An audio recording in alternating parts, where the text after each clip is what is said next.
n'avez pas idée de la grandeur du monde qui est à l'intérieur de vous. Le monde qu'il y a en nous est plus grand que le monde qu'on voit. Il y a tout un monde à l'intérieur de chaque être humain. Vous n'avez pas idée en fait du monde qui vous habite ou du monde dans lequel vous habitez. Je pense que c'est ça le mot. Ce monde intérieur, comment il est vaste, comment il est grand, comment il est puissant, comment il est profond. Plus on demeure avec cette lumière, plus on a la révélation de nous-mêmes aussi, de Dieu. On a la compréhension du monde physique, du monde spirituel et tout ça. Plus on avance, plus on progresse, petit à petit, on va devenir une meilleure personne. Vous êtes dans un monde, mais vous ne le savez pas. Ce monde intérieur est tellement vaste et grand. Il est plus grand que le monde physique que vous voyez. Et c'est plus on creuse, plus on découvre les trésors. Notre monde intérieur est comme une grande maison qui a plusieurs chambres.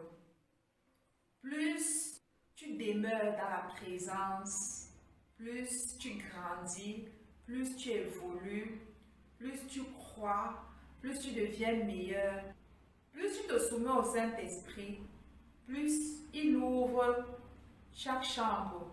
Il te fait découvrir chaque chambre, mais à l'intérieur de toi. Quand il ouvre une porte, il te fait découvrir les trésors qui y sont. Tu dis, waouh! Donc j'avais ça à l'intérieur de moi. Il dit, oui, c'est à l'intérieur de toi. Après un moment donné, il refait. Tu as découvert ça, non? Tu dis, oui. Ce sont les capacités. Ça peut être nos dons spirituels, nos capacités naturelles ou surnaturelles. En fait, ça dépend. Ça peut être une promesse que Dieu te fait, du genre, à tel moment donné de ta vie, je vais te faire telle chose, je vais te bénir avec telle chose, je vais te donner telle grâce et tout et consort. Tu dis, waouh, il te dit, ok, c'est ça. Continue seulement d'avancer, il te pousse. C'est un peu comme quand on revient à Dieu en fait. Dieu nous jette le maïs, un peu comme lorsqu'on était petit, on avait besoin d'attraper une poule. On va prendre le maïs, quand on était au village, on va jeter le maïs. Les poules vont commencer, ou les canards vont poursuivre le maïs, ils vont picorer, poursuivre jusqu'à ce qu'ils vont entrer dans la maison, on va fermer la porte, on va les attraper. Si on a besoin de les vendre ou de les tuer et tout et comme ça, c'est la même chose que Dieu fait avec nous. Quand papa se révèle à nous, c'est la même chose qu'il fait en fait. Il emprunte le même processus. Il va tout doucement. Il se révèle à nous tout doucement. Il nous éclaire. Il éclaire nos ténèbres tout doucement. Il nous révèle à nous-mêmes. Il nous révèle tout doucement en fait. Donc j'étais en train de vous dire que plus tu demeures, plus tu pratiques la parole de Dieu, plus tu es obéissante, plus il te révèle les choses cachées. Un matin, tu te réveilles, il va ouvrir telle porte, il va te montrer, tu vois, en toi là, à l'intérieur de toi, j'avais mis tel don, j'avais mis tel talent, j'avais mis telle capacité. Donc, tu peux aussi faire telle chose que tu vois certaines personnes faire. Tu as cette capacité. Va donc chez un formateur. Parfois, il faut te donner le nom du formateur.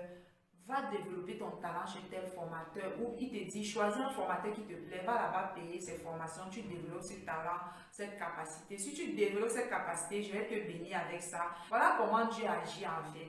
Donc, comme je disais tantôt, avant d'aller se former, laisse Dieu te révéler.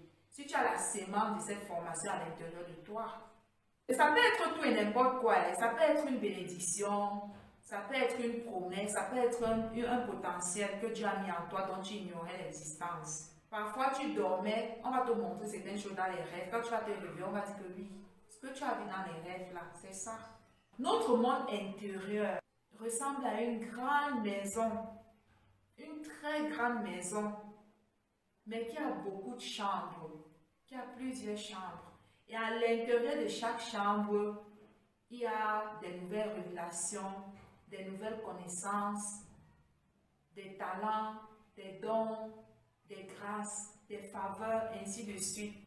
C'est un peu ça. C'est pourquoi je vous dis qu'à l'intérieur de vous, il y a tout un monde. Et pour voir ce monde, tu as besoin que celui qui l'a créé te le révèle.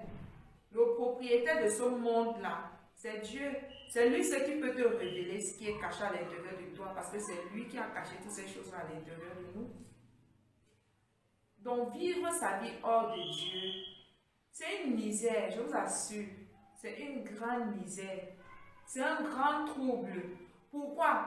Parce que quand on n'a pas cette connexion avec Dieu, on va vouloir chercher à l'extérieur ces choses. On va vouloir aller chez le marabout pour que le marabout nous révèle notre vie, notre destinée, si on va réussir. Pour qu'il nous donne les médicaments pour notre protection parce qu'on a peur que Satan peut nous tuer, on a peur que telle personne peut nous envoûter. On a tout le temps envie d'aller chez les marabouts.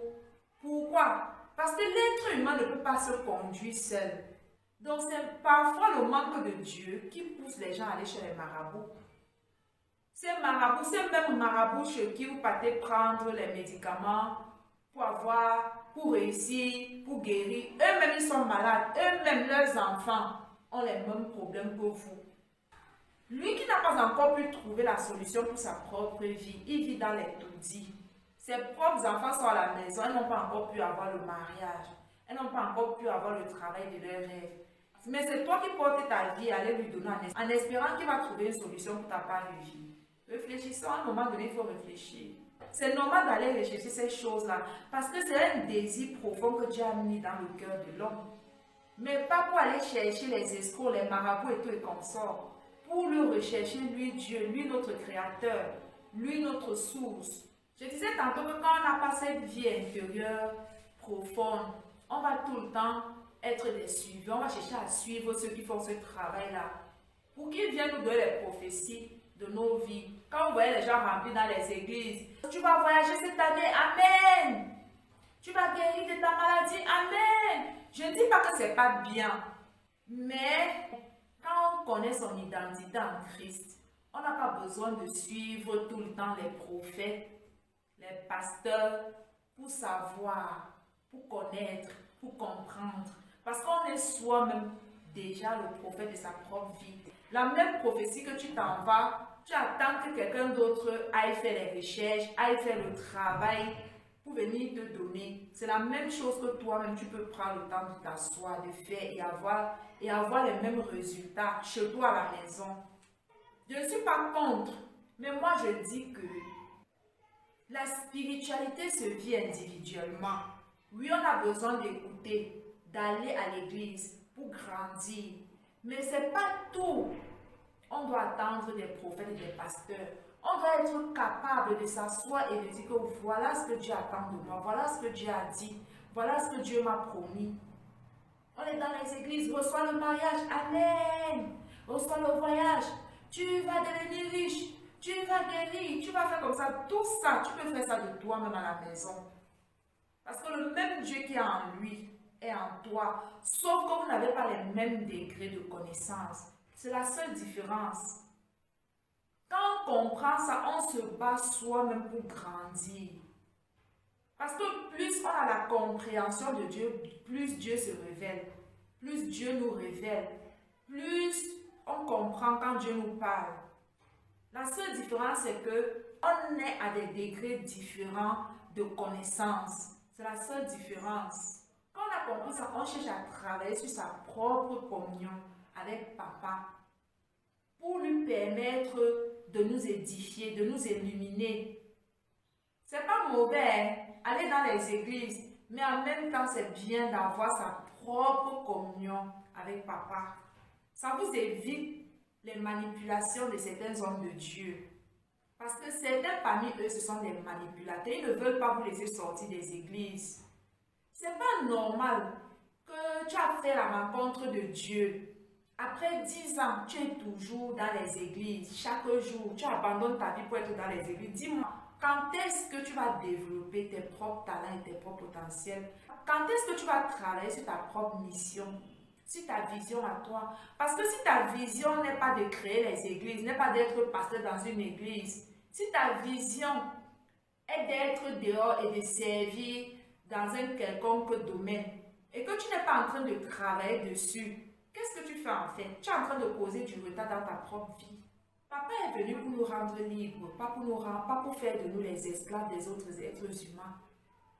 Si ton appel n'est pas d'être pasteur, qu'est-ce que tu fais à l'église après 7 ans, après 5 ans, après 10 ans, tous les jours? C'est pas normal. C'est pas normal, je vous assure. Tu dois sortir et travailler aussi sur ta vision, sur ta mission. Tu as une destinée à accomplir.